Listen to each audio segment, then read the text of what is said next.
Hello, good morning, good afternoon, and good evening from wherever you are joining us from. Thank you once again. I want us to talk about how you can increase self discipline as you enter into 2024.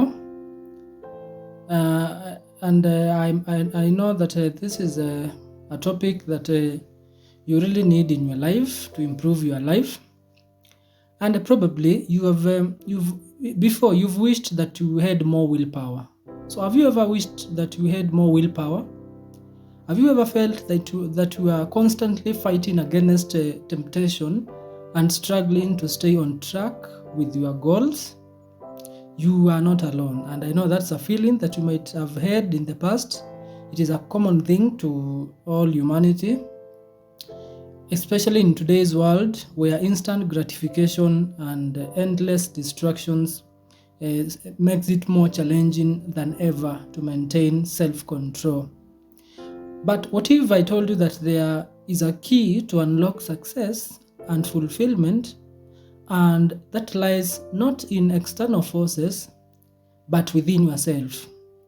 In his powerful book, Discipline is Destiny, by author Ryan Holiday, he argues that self-discipline is the ultimate superpower. Discipline is not about deprivation or punishment. So when you talk of discipline, it does not mean that you deprive yourself or you are punishing yourself from some things.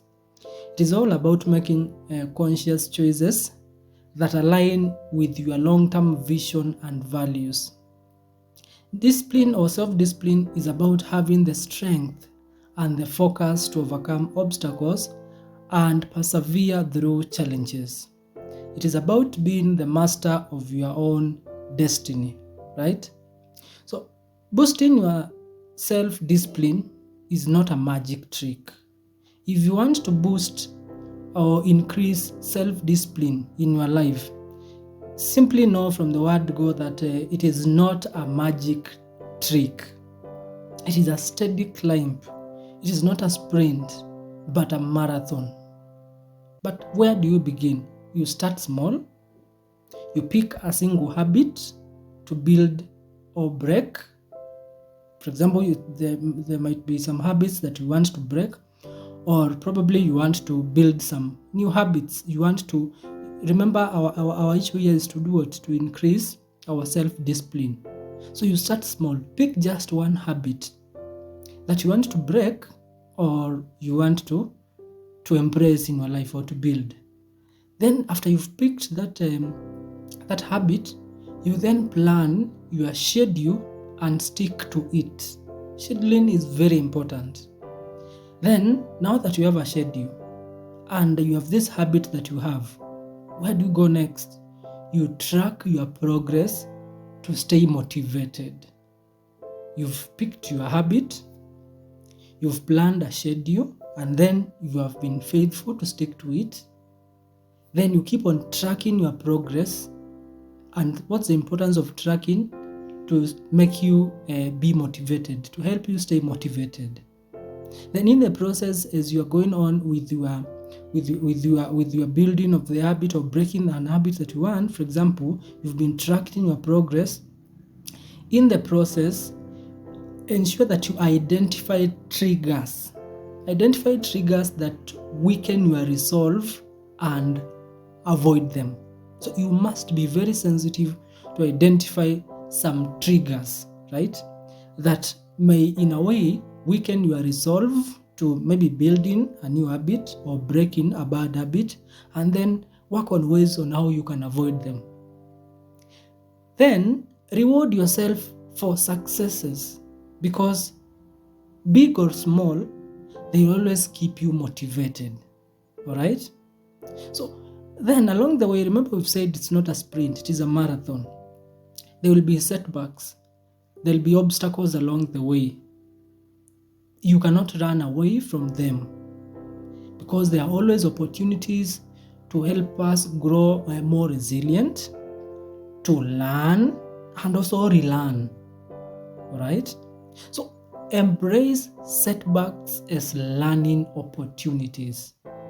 And remember, don't forget that self-discipline is a muscle that grows stronger with consistent effort. It's a muscle. Just the same way you go for gym to build your physical muscles, self-discipline is a muscle that will get stronger and better the more you practice it, the more you become consistent in your efforts. All right? So take the first step today and watch your willpower flourish. So I've given you a top overview of how you can increase your self-discipline. Where did we begin? We began with starting small. Just pick one thing that you want to break or you want to build. It's an habit. Okay?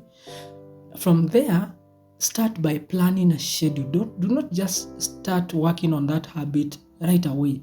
Plan a schedule. Okay? And then ensure that you stick to that schedule. In the process, continue tracking your progress. For you, the importance of tracking is for you to stay motivated. Okay? Then, in that process, there will be some triggers here and there that will come either consciously or unconsciously. You should be aware to identify them because they may weaken your resolve. Okay? So ensure that you identify those triggers and avoid them, or learn how to navigate them. In the process also, ensure that you reward yourself, whether they are small or big wins. Reward yourself. And there will be obstacles along the way. Embrace those setbacks as learning opportunities. And we've said that it is a muscle that you are building. The more you are consistent, the more you do it, the more you practice that habit, the better you become and the stronger it becomes. And that's how you increase self-discipline. Then there's a word that I mentioned about willpower. So I'll want to maybe help you distinguish between self-discipline and willpower. Their meanings might be close, but they are so much different. So do not confuse self-discipline or discipline with willpower. All right? So I'll help you distinguish the two and see where we draw the line between those two. But before maybe I can give you the difference between willpower and discipline. Why don't we even define what is discipline? What do you mean when you talk of self-discipline? You want to increase self-discipline, right? What do you mean? What is true discipline? What does true discipline or self-discipline mean? So that's what I want us to go into now.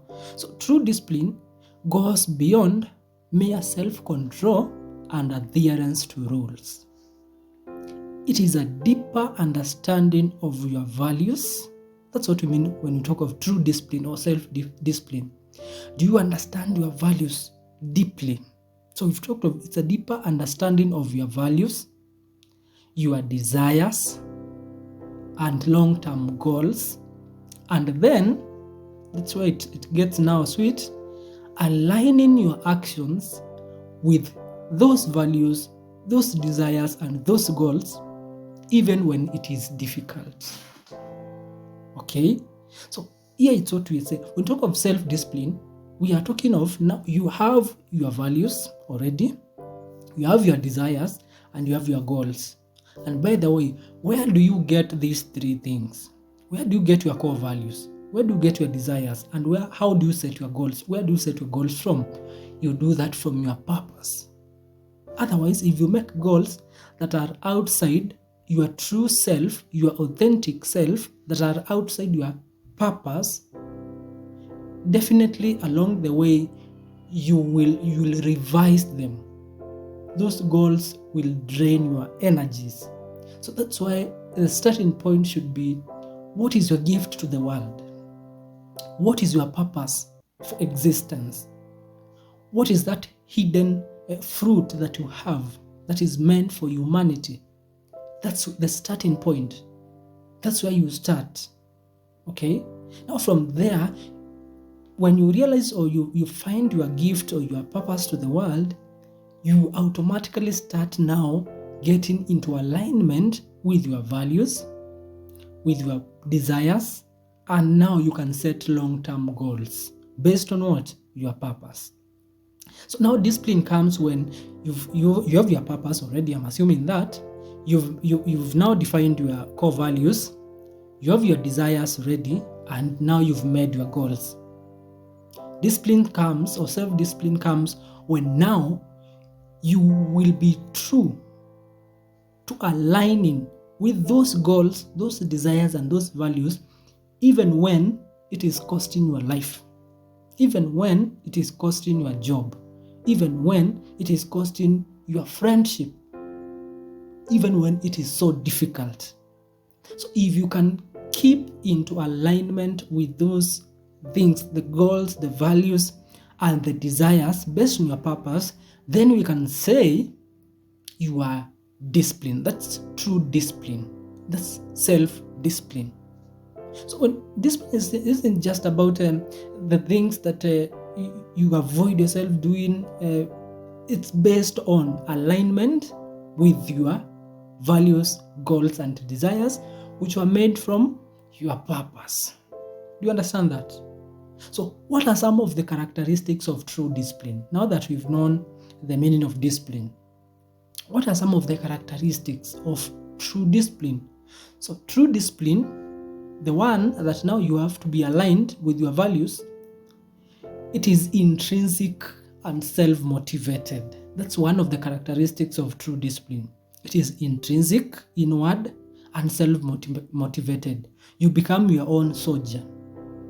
You become your own police. Okay? What you do at 2 a.m. when nobody is watching,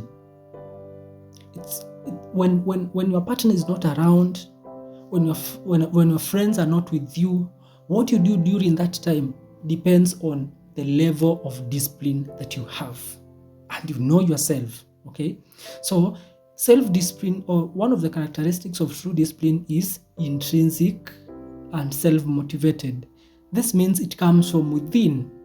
It is driven by our inner compass and a desire to live a meaningful life. It is not imposed by external forces like fear or pressure. So that's how you know if you are really having true discipline.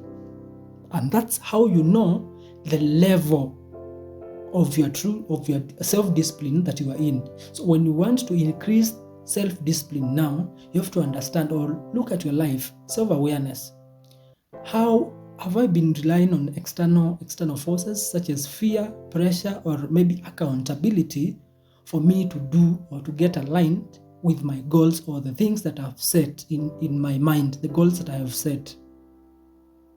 Have I always been doing them when I do not have any accountability partner or somebody to look after me? So you know yourself and the level that you are in. So that's one of the characteristics. Number 2, true discipline is sustainable. It's not something that you'll do today, then tomorrow you've changed, then the next day you are a different person. So true discipline is sustainable. It is not about short-term bursts of effort, but rather a consistent and enduring commitment to your chosen path. It is about building habits and routines that support your long-term goals. Number 3, another characteristic of true discipline is that it is adaptive. Adaptive means that it allows for flexibility and adjustment in response to changing circumstances. You don't have to be rigid or fixed. True discipline is the one that is adaptive. You are flexible to adjust in response to changing circumstances. Nothing is permanent except God and His promises. Everything else is bound to change. Even your self-discipline goals will change because of the changing circumstances. So it is not about a rigid adherence to rules, but rather about making informed decisions about your values and your goals. Then another characteristic is that it is positive and empowering, because remember we said it's not about punishment or depriving yourself from things, but rather about creating the life that you truly want. A life of purpose is a life that you truly want. And that life that you truly want, if you want that life, you must be disciplined. You must have self-discipline. All right? So it is about freeing yourself from distractions and limitations to reach your full potential. That's what we mean by discipline. That's another characteristic. Then lastly, it is connected to your purpose. Purpose comes in there. So your self-discipline or your discipline is connected. A true discipline is one that is connected to your purpose, because it is fueled. You get disciplined because you are fueled by a larger vision for your life and a desire to contribute to something bigger than yourself. It is about aligning your discipline with your values and passions.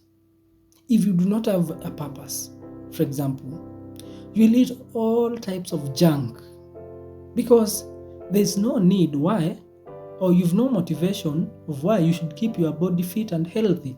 For what? You've no motivation. But if you realize yourself, your purpose in life, the gift that you have for humanity, I'm telling you, discipline and self-discipline will come automatic.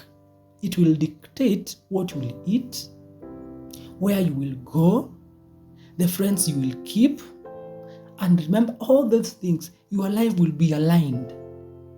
So your work will not be just doing what? Increasing that self-discipline. So your purpose should be your starting point. That's why it is very important for you to know your purpose. And as Vidanmeds, that's our work. Our work is to help you understand and know your purpose. And then after knowing it, we do not just stop at that point. We help you cultivate it, refine it, so that you can serve it better to the world. Okay? So those are some of the characteristics of a true discipline, or discipline that we are talking about. Then earlier on I had mentioned that I'll try to help you understand the difference or the contrast between discipline and willpower. They might be closely related, but they are different. Okay?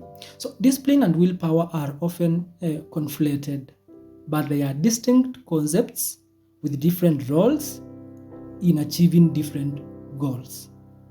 So here is a breakdown of the key differences. So discipline, it focuses on long term. Discipline is a habitual and long-term commitment to a set of goals and values. It is about building routines and systems that support your desired outcomes.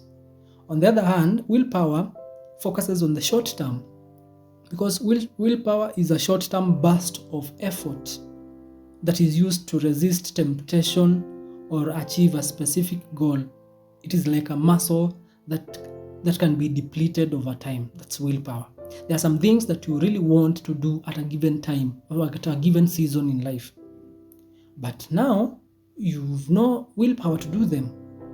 Okay? But your discipline has been all through. That's what we are talking of. Discipline is a long-term thing. But willpower, it's a short-term burst of energy to do something. So that's one of the characteristics. So then number two, when we go to systemic, discipline is systemic. And what does that mean? Discipline is about creating structures that make healthy choices easier and unhealthy choices harder. It's about planning, scheduling, and anticipating challenges. Then on the other hand, willpower is reactive.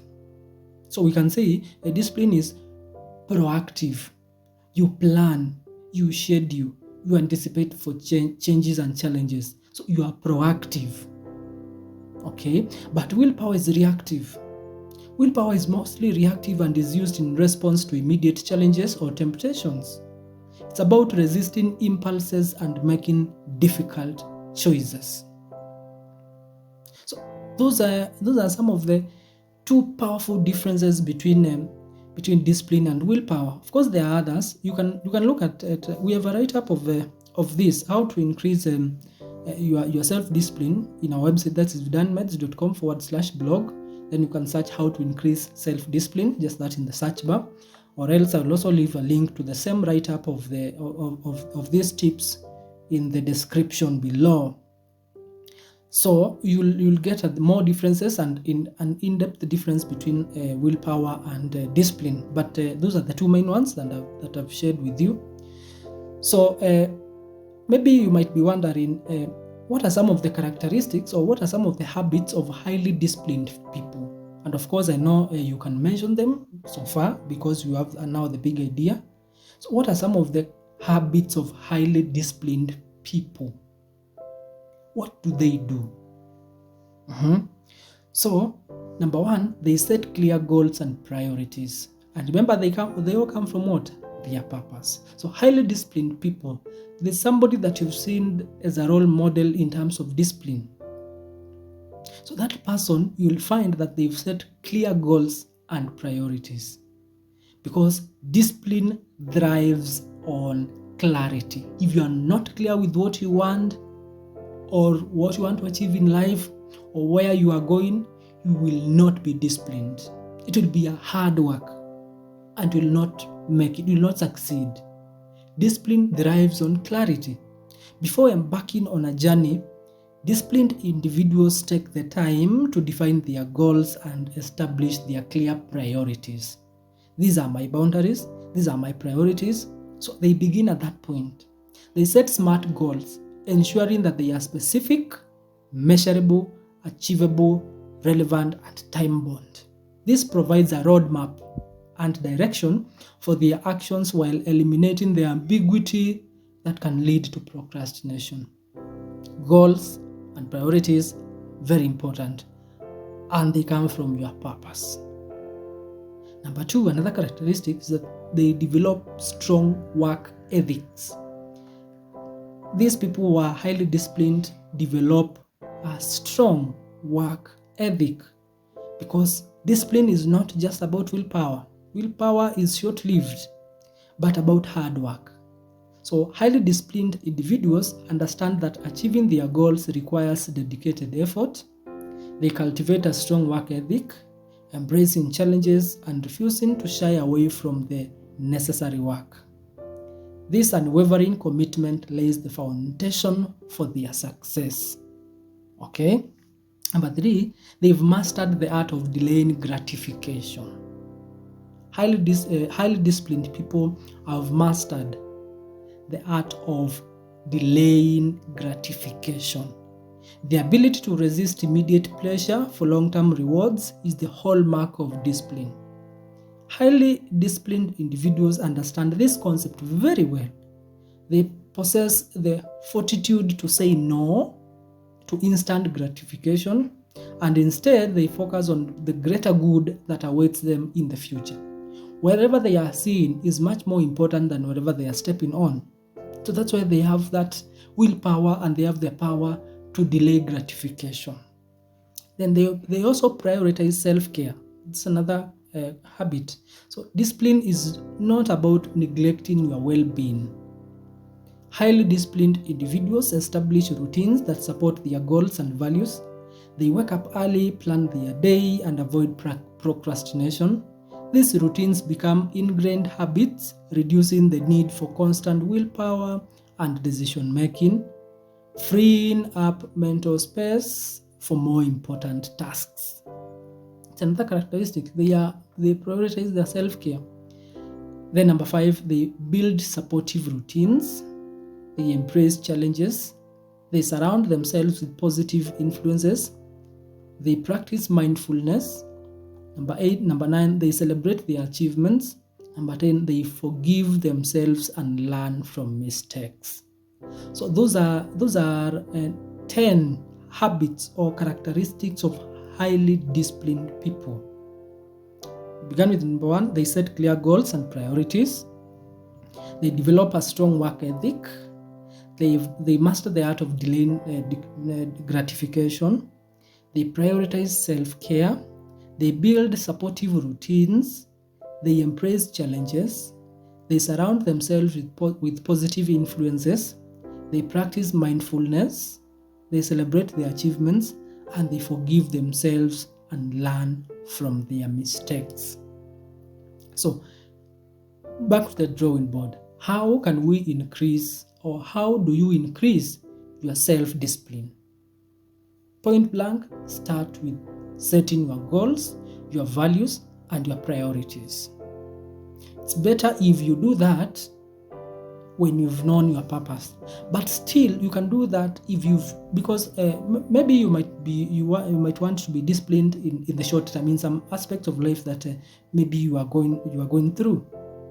Okay, but work hard and try your level best to understand your purpose. Awesome. So, what are some of the ways? Let me give you some of the ways as I wind up. Some of the ways on how you can build you can increase your self-discipline. Start small and build up. It's like I'm going back to what I started earlier on. I had given you that tip or that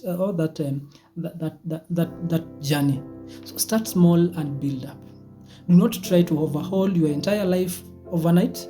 Begin by identifying one small habit you want to change or develop. Focus on building consistency with this smaller goal before adding more complexity. This will help you avoid feeling overwhelmed and frustrated and encourage sustainable progress. So start small and build up. Know what you want to change to. Then number 2, define your why. Your why is your purpose. So clarity about motivation is crucial. And we say that discipline thrives on clarity. So ask yourself why you want to develop self-discipline. Is it to improve your health? Is it to achieve a specific goal? Or is it simply to become a better version of yourself?